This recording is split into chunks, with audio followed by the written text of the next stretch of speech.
E aí, mulherada? Esse é mais um vídeo do canal Vida Real de Solteira.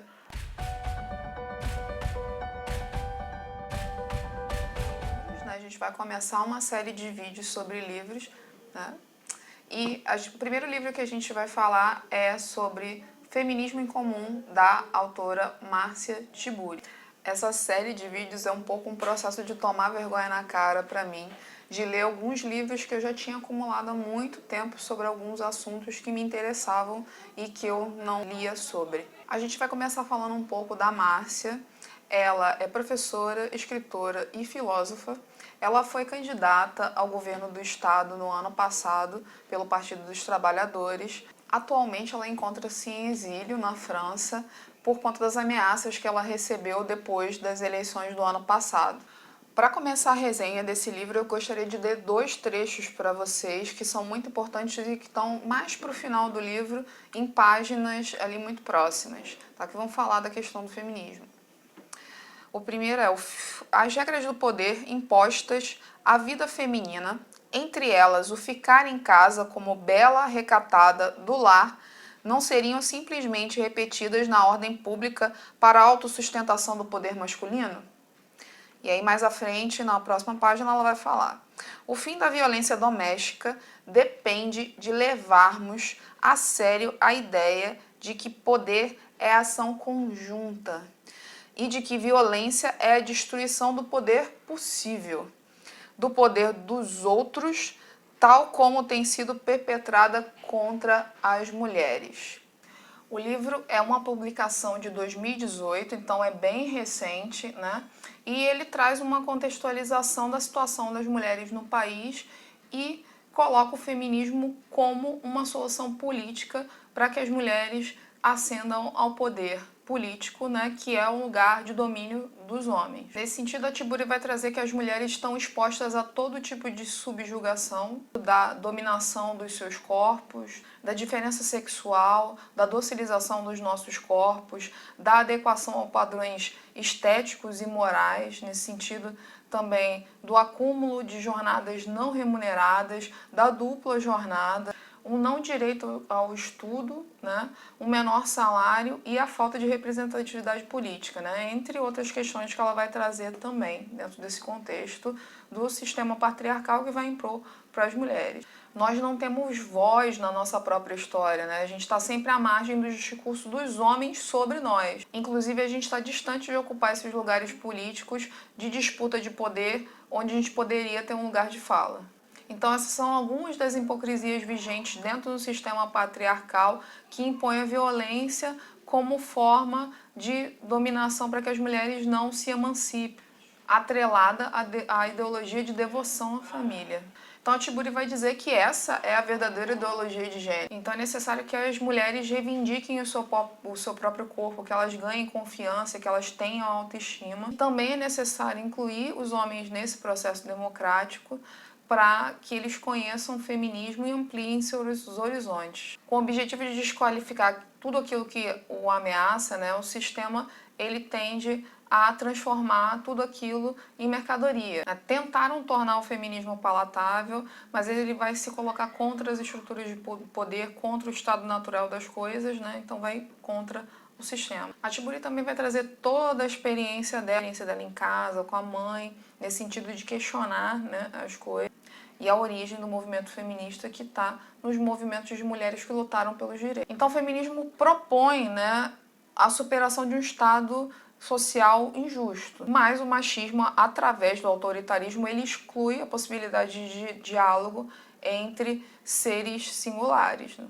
Ele vai ditar regras, controlar o conhecimento e propagar sua própria verdade. Então, dentro da lógica da violência como o resultado do poder acumulado no gênero masculino, né, o feminicídio ele vai ter um contexto cultural que reflete o ódio, a perseguição e a morte contra a mulher.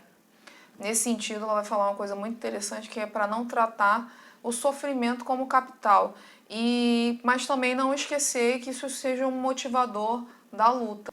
E aí ela tem uma frase que eu acho interessantíssima no sentido de resumir, né, o que é A luta é a ação do desejo que nos politiza. Acho que com relação ao glossário, ela tem alguns termos que são interessantes para que a gente tenha conhecimento. Por exemplo, o feminismo interseccional, que ela vai falar que vai reunir marcadores de gênero, raça, sexualidade e classe social, tá? Então, por exemplo, a diferença que a gente tem dentro do feminismo de grupos, né? De mulheres, por exemplo, que são brancas, e a diferença entre mulheres que são negras, pertencem a uma classe social mais baixa, pobres, né? E que moram em territórios de favela, por exemplo, e periferia. Então você tem diferenças ali na vivência dessas exclusões que a mulher está exposta, dessa violência que a mulher está exposta também no dia a dia. Tem uma outra coisa muito interessante que eu acho que ela fala, né, que é muito importante, é transformar esse lugar de dor, né, dessas vivências, dessas experiências, né, de violência que as mulheres passam todos os dias, para um lugar de fala, para a gente destruir a ordem desse discurso hegemônico, né, que está na mão das elites econômicas e dos homens brancos, né, de classes sociais mais altas, no sentido de que eles têm um maior privilégio, inclusive de acessos, né? Pensando até na questão do feminismo interseccional, nos recortes, né? Do feminismo interseccional. Privilégio aqui entendido como posições de favorecimento, né? E indo nessa lógica de ocupar os espaços políticos. Então o feminismo é um meio, né? Ela coloca o feminismo como um operador ético, político, analítico, crítico e desconstruidor. Uma ideologia a favor da emancipação das mulheres em direção a uma cidadania política e o enfrentamento da moral enquanto sistema de costumes sedimentados, né, de coisas que estão estabelecidas para a gente a todos desde que o mundo é mundo.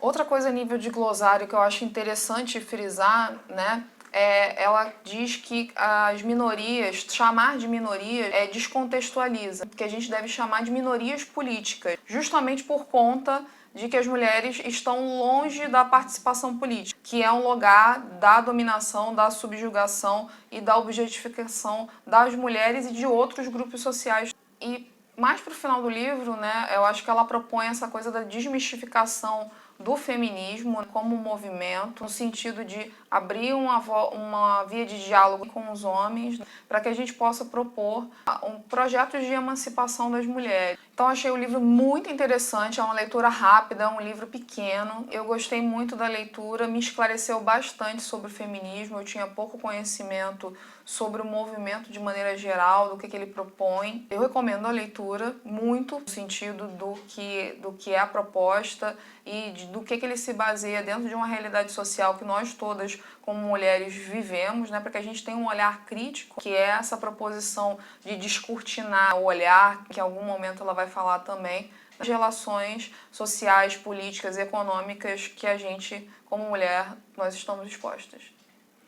Então o vídeo de hoje foi isso, mulherada. Homarada também, leiam o livro para poder conhecer mais sobre o feminismo também, para não sair falando besteira por aí, tá? Para que a gente possa ajudar mais mulheres a se emanciparem, a terem autonomia, conhecerem a si próprias como mulheres, a reconhecerem todas as questões de violência que nós estamos expostas de maneira geral, e que a gente possa também ter um aspecto crítico e também se envolver cada vez mais, né, se colocar mais nesses espaços políticos, como a própria Márcia, né, também como a própria Marielle e como outras mulheres que estão se colocando também dentro desses espaços aguerridas, né, e de representação política. Então é isso, tchau para vocês, até o próximo vídeo.